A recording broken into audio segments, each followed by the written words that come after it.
Hello and welcome back to the basics of computer science and information systems. We will continue from where we stop on system development phases, and this time we'll be looking at the system implementation. So we've gone through the system investigation, analysis, and design.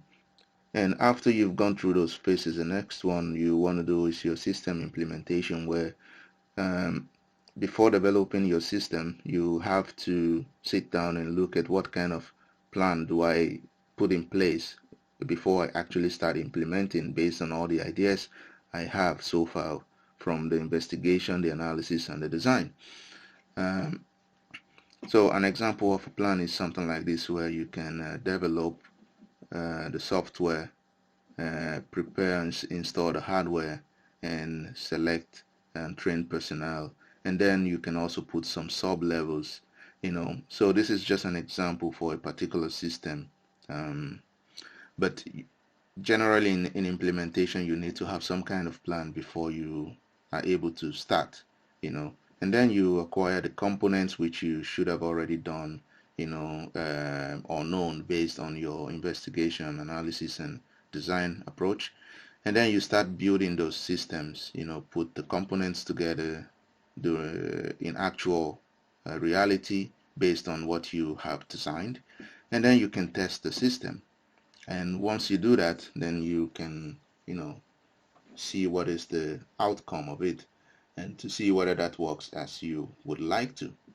Okay, and that's what implementation is about. It's actual building, of the system. So it's like you want to build a house, so you plan for it, you know how much it's going to cost you. You talk about what you need for the houses, you talk about how you're going to build the houses, and implementation actually deals with the actual building of the houses itself.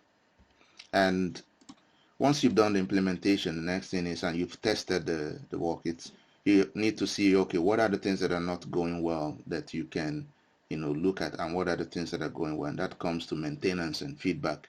So you evaluate the system output, and you translate that output into some kind of useful feedback that enables you to adjust. If I build something in a certain way that it doesn't give me the exact thing, I can, change something in that system to get what I want. And examples of maintenance approach can be corrective, where you just make changes to the system in its design or coding phase or implementation, depending on which phase.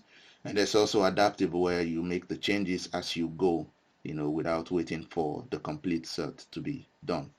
Perfective maintenance, you add new features to improve, and preventive is you make changes, to system to avoid possible future problems. And with all these ideas and all these 5 stages, you can actually look at what kind of system I have. It could be a house, it could be a business, it could be anything. These are generally applied in any form of system.